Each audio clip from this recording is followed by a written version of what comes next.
Monsieur Augustin de Romanet va prendre la parole et assez très probablement Lord Hauteville lui dira un petit mot en réponse après. Merci pour votre silence. Chers amis blondes, chers amis bruns, chers parieurs du PMU, chers joueurs du loto, chers Laure. C'est un grand honneur d'être parmi vous aujourd'hui. Et au fond, je me suis demandé, Laure, pourquoi tu m'avais demandé de te remettre cette décoration. Alors je fais 3 hypothèses. La première, c'est que tu es un MMMO, une médiatrice des monuments du Moyen-Orient, et que, m'occupant d'aéroport, tu as trouvé que c'était une bonne idée de prendre quelqu'un qui était dans les avions. Le deuxième motif, c'est comme je suis président du domaine de Chambord, tu t'es dit que j'avais vaguement quelque chose à voir avec la Renaissance, et que c'était une bonne idée de venir. Et puis tu t'es peut-être souvenu ou pas qu'en 2003, avec Guillaume Serrouti, Jean-Jacques Ayagon et Alain Lambert, on avait fait la loi du 1er août sur le mécénat, qui avait permis de pas mal développer le mécénat entreprise. Peu importe, je suis ravi d'être là et de célébrer ton énergie et ta capacité de relier les humains. Parce qu'à la base, c'est quand même ça. Alors, l'histoire de ton cousinage avec les artistes est extrêmement longue. Donc, je vais essayer de vous faire ça un peu à la mode bande dessinée, de façon rythmée, parce que tu as un parcours qui est tout à fait exceptionnel. Alors, ce parcours, il est aujourd'hui récompensé par une médaille qui est venue bien tard, puisqu'il a fallu attendre la 4e République pour qu'on ne se limite pas aux militaires ou aux civils qui avaient fait des exploits de hauts fonctionnaires pour accorder une médaille. On a créé cet ordre des arts et lettres qui est magnifiquement arboré ici. Tu vois, alors tu as déjà quelqu'un qui préfigure ta situation dans 12 minutes 30. Et donc, la 4e République, le 2 mai 57, a instauré l'ordre ministériel des arts et lettres qui n'a pas été supprimé par le général de Gaulle. Parce que vous vous souvenez que le général de Gaulle, en 63, trouvait qu'il y avait beaucoup trop d'ordres ministériels. Donc il a tout supprimé pour l'ordre national du mérite. Sauf l'ordre des arts et lettres. Pourquoi? Parce qu'il est évidemment original. L'objectif, c'est de récompenser les personnes qui se sont distinguées par leur création dans le domaine artistique ou littéraire, ou par la contribution qu'elles ont apportée au rayonnement des arts et des lettres en France et dans le monde. Et donc, Malraux, qui a créé cette distinction, disait que c'est une distinction respectée et enviée des artistes, des écrivains et des créateurs. Et quand vous la verrez aussi bien portée par Laure, vous verrez que vous serez tous envieux et que la prochaine ministre de la Culture, qui sera nommée dans 48 heures, croulera sous les demandes de promotion. Après Chagall, Le Corbusier, Pagnol, Laure est très digne d'être décorée de l'ordre des arts et lettres. Et je vais commencer par sa vie à Düsseldorf. Parce qu'en fait, à Düsseldorf, qui est non seulement la plus ancienne académie des beaux-arts d'Europe, alors juste après Florence et Rome, mais tu es né à Düsseldorf, dans la ville qui a été la première ville où il y a eu une académie qui s'est appelée Académie des Beaux-Arts. Donc tu es né à Düsseldorf, et là, tu as découvert le Liban, puisque tes parents et tes grands-parents hébergeaient des Libanais, et tu t'es familiarisé déjà avec ce plan dès ton plus jeune âge. Et puis, très vite, passé la majorité, vers 19 ans, tu t'es intéressé à l'art, tu as suivi les cours de la Sorbonne, tu as suivi les cours de l'école du Louvre, et puis, dès 1988, tu as été à Honfleur pour organiser ta première exposition. Vous voyez que ça remonte assez loin, le gène de l'exposition, et tu étais assistante de Jean-Pierre Arnoux, grand spécialiste de la peinture abstraite française du XXe siècle. Et puis, à la fin de tes études, le Liban est revenu dans tes horizons. Tu as réalisé ton rêve en arrivant à Beyrouth. Tu étais professeur d'histoire-géographie, tu étais conseiller artistique de la France Banque, tu étais journaliste à l'agriculture d'un magazine libanais qui s'appelait Le Commerce du Levant, et donc tu as géré la collection d'art de la France Banque pendant 10 ans. Et à ce moment-là, tu as commencé, non pas tout de suite Jabad, allez pas trop vite. Tu as commencé, le Liban était en pleine reconstruction, tu as fait venir des artistes de toute la région, de Syrie, Jordanie, Palestine, Irak, etc., pour créer la première exposition qui s'appelait pas Jabad, madame, qui s'appelait Artuel, et qui se reproduira chaque année de 80, oui, je vous avais dit qu'il y en avait plein, de 98 à 2005. Dans le même temps, et c'est là où vous avez un peu raison, Laure a créé Jabal. Donc Jabal, c'est jeunes artistes libanais, et également pour ceux qui ne savent pas, c'est un jeu de mots, puisque en arabe, Jabal signifie la montagne, et donc l'élévation. Et le Liban est principalement montagneux. Au-delà des artistes, tu aimes beaucoup travailler avec des jeunes, passionnés, enthousiastes, et même s'ils font 1m90, tu les appelles mon petit. Les petits. Et donc, cette période heureuse, s'est terminé tragiquement avec l'attentat contre Rafik Hariri en 2005. Et là, le pays est sombré dans le chaos et tu es reparti à l'attaque. Tu es devenu, après un passage à l'école Boulle, chef de projet dans une foire internationale d'art moderne et contemporain, en convainquant Art Paris de créer une nouvelle foire, cette fois-ci à Abu Dhabi en 2007 et 2008. Là, tu as noué des relations très bonnes avec la famille princière, bonnes au point qu'un jour, dans une vente, les produits n'étant pas suffisants, tu as été tiré les cloches des princesses pour qu'elles vident leur cagnotte, ce qu'elles firent assez vite. Et le produit de la vente a été satisfaisant. Donc si vous voyez cette semaine des princesses de quelque nature que ce soit, leurs oreilles peuvent être tirées par l'homme avec succès. Donc cette expérience a été passionnante et dès que tu as pu, tu es retourné au Liban en 2009 en t'assurant que ton amour du pays était partagé par Guillaume. Ici présent. Ici. Guillaume qui a été sondé pour savoir s'il aimait bien le Liban. Si J'ai passé un examen. Et Guillaume a réussi l'examen et il est devenu fondu de Liban. Ça, vous le savez tous. Et Guillaume, donc, mérite une fraction de ta médaille, puisque je crois qu'il t'a beaucoup supporté, au sens français du terme, au sens anglais du terme. Et là, débute ce qui est sans doute ta plus belle aventure, et ta plus grande fierté aussi, c'est Beyrouth Art Fair. C'est un salon international d'art contemporain que tu fondes en 2010. Et pour l'édition numéro 0, que tu as fondée avec Saad Hariri, tu as convaincu 30 galeries de sélectionner un artiste unique afin de le mettre en valeur. La situation locale est instable, les obstacles sont nombreux, mais tu maintiens ton édition en 2013, en dépit des escalades de la guerre en Syrie, et malgré la demande d'annulation insistante du ministère de la Culture, les visiteurs viennent en nombre pour saluer ton obstination. D'autant plus que ta réputation te précède. Ces années au Liban ont fait de toi une remarquable négociatrice, une excellente gestionnaire, et qui sait se montrer expéditive. Alors je vais vous citer un certain nombre de mots qui sont utilisés par Laure pour régler des situations. Je n'ai pas l'accent, vous me pardonnerez. Le premier, c'est ralas. Sur le thème, ça suffit, il y en a plein d'autres. Traduction libre. Et ensuite, tu rebondis en lâchant un yala. On peut traduire par on avance, sans ronchonner, nous n'avons prise que sur l'avenir. À force de persévérance, donc le Beyrouth Art Fair a bien lieu et ce pari risqué est un grand succès. Tu as exposé des artistes censurés, parfois torturés dans leur pays, et tu es, avec ces expositions, un havre de paix dans un pays à l'histoire tragique. Tu as un lieu d'espoir où les artistes se projettent dans un avenir meilleur. Et puis, lors de la seconde édition, tu invites les galeries à multiplier les artistes qu'elles peuvent exposer en choisissant le meilleur de leurs écuries. Donc, à chaque occasion, tu fais d'un des pays les plus petits du monde le lieu de rassemblement d'un patrimoine culturel de toute la région qui devient important sur les rendez-vous annuels de l'art international. En effet, le Beyrouth Art Fair avait 3500 visiteurs à la première édition, il en avait 35 000 à la dernière édition. Et là, tu avais 55 galeries. Au cours de ces années, tu as révélé la scène artistique libanaise au reste du monde. Et sans exagérer, je crois qu'un de mes amis m'a dit, tu positionnes les pays du Levant et du Golfe sur l'échiquier mondial de l'art. Tu les nommes en quelque sorte. Et plus récemment, tu y ajoutes les pays d'Afrique du Nord. Et ce n'est pas le fruit du hasard. Si tous ces pays sont sous les mêmes latitudes, et si tu en parles au reste du monde avec les mêmes mots enthousiastes, comme tu viens de le faire d'ailleurs dans une visite privilégiée que tu viens de me permettre. En 2014, tu ne t'arrêtes pas là, tu fondes un salon similaire à Singapour, tentative qui a été de courte durée. J'ai revendu.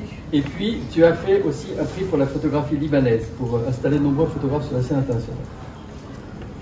Nouvelle tension, nouvelle déconvenue, mais comme chacun le sait, tu méprises les hauts et tu reprises les bas.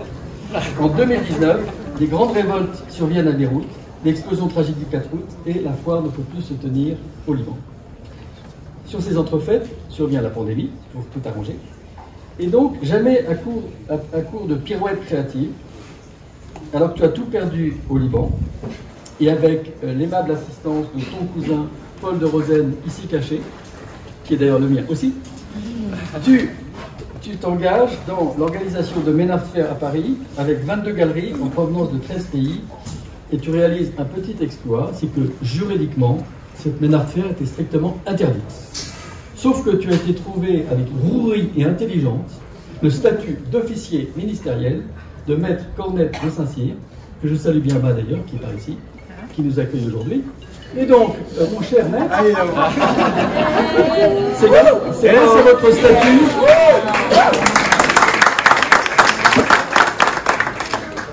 C'est donc grâce à votre statut d'officier ministériel que nous avons pu déjouer les circulaires de M. Castex, M. Véran et Ali pour tenir cette exposition en 2021. Donc premier semestre 2021, vous vous souvenez, il n'y avait plus d'avion, il n'y avait plus d'exposition, mais il y avait Men Art Fair. Et donc l'exposition se déroule à nouveau cette année et tu porteras le nombre de salons internationaux que tu as organisé à 38, sachant que bientôt, l'été prochain, tu vas aller à Jumièges pour présenter à l'abbaye de Jumièges un certain nombre de photos. Eh bien, devine. Voilà. Je suis dans les services discrets. Et donc tu n'arrêtes jamais. Voilà. Donc, cher Laure, je crois que à force de fréquenter les artistes du Moyen-Orient, tu sais ce que tu aimes le mieux.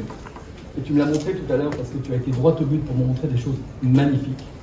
D'ailleurs, il y a Alfred de Musset qui disait « Il faut dans ce bas monde aimer beaucoup de choses pour savoir après tout ce qu'on aime le mieux ». C'est exactement la définition de Laure qui laboure la scène du Moyen-Orient depuis tant d'années. Pour ces raisons, il est assez légitime que la France te manifeste sa reconnaissance et me convie à prononcer les paroles juridiquement nécessaires pour accorder la décoration de l'ordre de chevalier de l'Ardèche. Donc, ma chère Laure, au nom de la ministre de la Culture ancienne, qui n'est plus ministre de la Culture, et de la future ministre ou du futur ministre de la Culture qui n'attend que ça de venir, je suis ravi de te remettre l'ordre de chevalière des Arts et Lettres.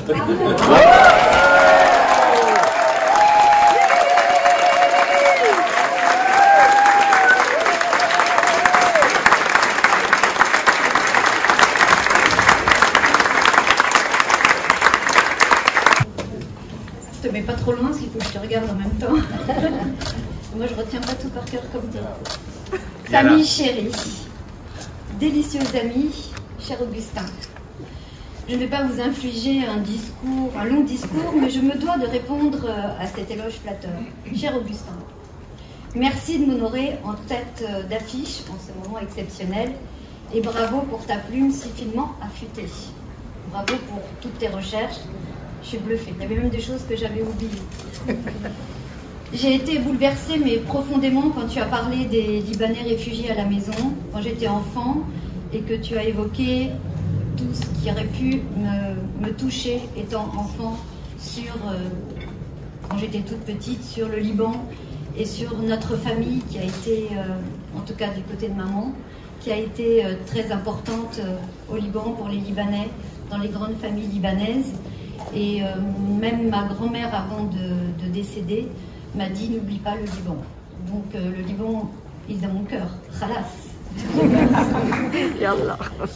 Donc ton raccourci vertigineux, je réalise ce que tu dis vrai. En effet, depuis ce jour, ma vie n'a cessé de se remplir au Liban, pour les pays donc, du Levant et du Proche-Orient.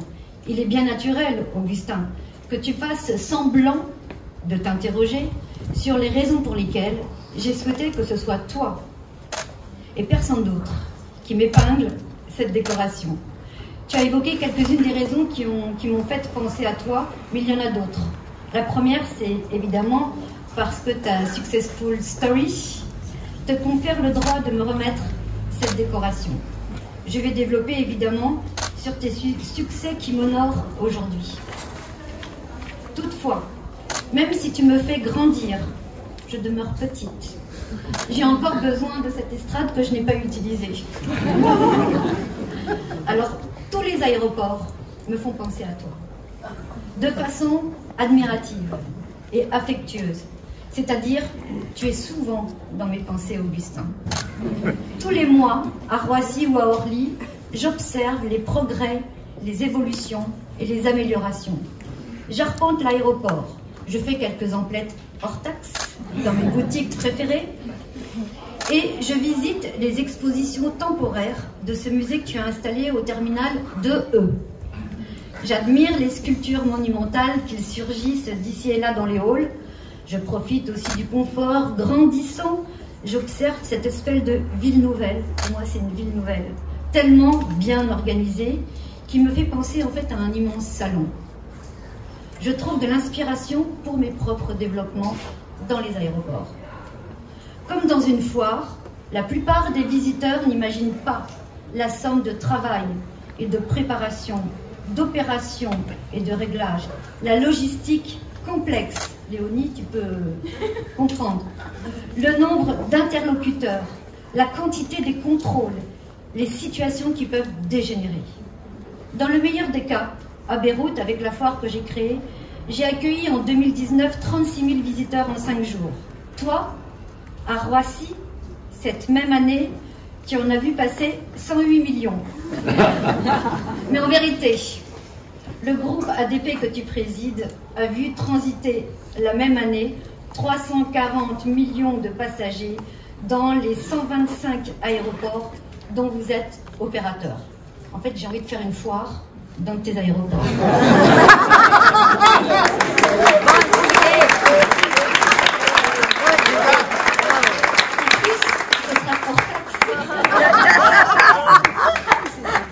En résumé, Augustin, tu me fais tourner la tête. J'adore les aéroports, en particulier Roissy. C'est un moment de décompression, de transition entre deux mondes. Je suis sûre que tous vous pensez la même chose que moi. Je mets mon téléphone en mode avion et j'ai la paix pour préparer mon voyage et mes rendez-vous.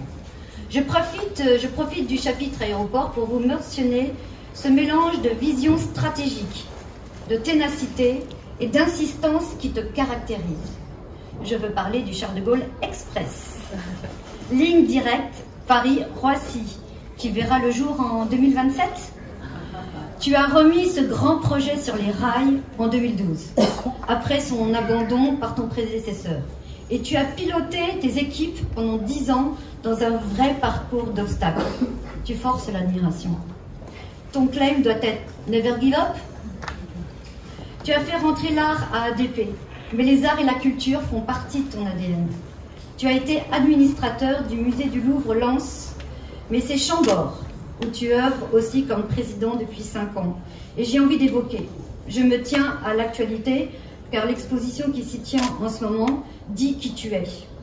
Ce prodige architectural au cœur du château, qu'est l'escalier à double révolution, dont l'invention est attribuée à Léonard de Vinci, est en train de vivre une nouvelle révolution. Depuis le ciel, où il observe ce que tu fais dans son château, François Ier est probablement en train de danser la pavane ou la gaillarde. En effet, pour la première fois, un artiste contemporain investit cet escalier emblématique, unique au monde. Il s'agit de Pablo Reynoso, artiste franco-argentin, qui a installé dans cet escalier ses sculptures au service d'une ode à la nature et à l'inventivité. Je vous recommande vraiment tous d'aller passer un week-end dans le Loir-et-Cher pour comprendre. Dans un registre fort différent qui nous rapproche aussi, cher Augustin, il m'est difficile de ne pas mentionner le fait que tu es membre fondateur et administrateur de la Fondation pour l'Islam de France depuis 2016, alors que tu es chrétien. Je vais continuer à me cacher derrière toi, Augustin, en égrenant une brève liste des valeurs qui me sont les plus chères parce qu'elles m'inspirent, me motivent, me donnent la force et me font avancer. Ces valeurs que tu incarnes toutes, la famille, la droiture, la verticalité, l'honnêteté, la ténacité, l'engagement, le travail, le terrain, la foi, la vision, l'humanité, la construction, l'action, la transmission, l'amour.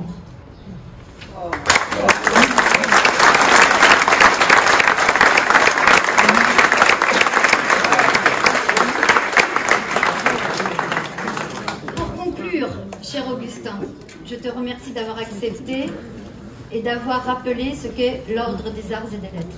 J'étais évidemment documentée, mais de l'entendre raconter par toi devant ceux qui me sont les plus chers, vous tous, me rend encore plus fière et m'honore davantage. Voilà, j'en ai presque fini. J'ai fait tout ce que je pouvais pour ne pas parler trop de moi. Merci Augustin d'avoir été mon bouclier, sûrement malgré toi, le temps de ce propos.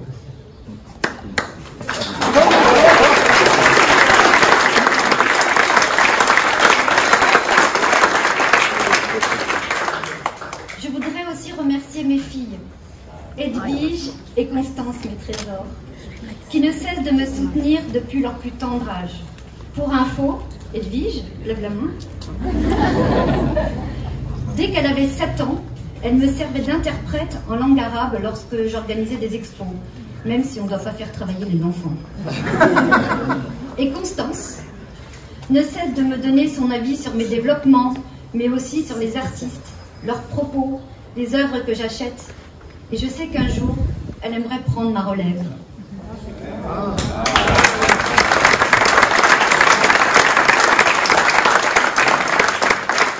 Et mon tendre époux, Guillaume.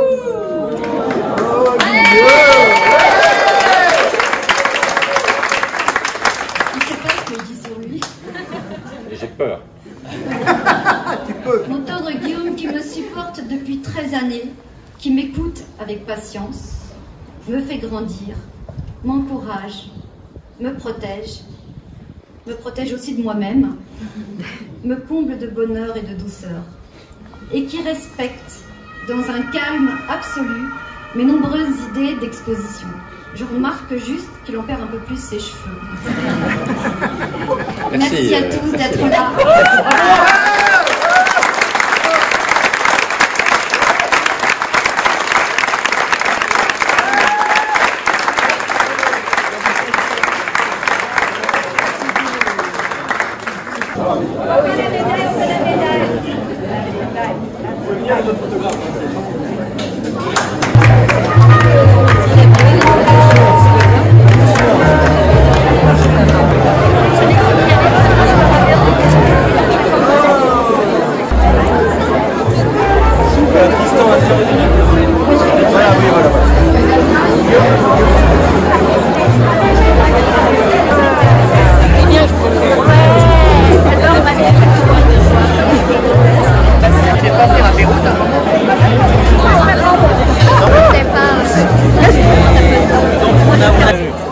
Je voulais vous féliciter, les deux discours étaient magnifiques. Vous avez mis le mot dessus, je ressens beaucoup d'émotions.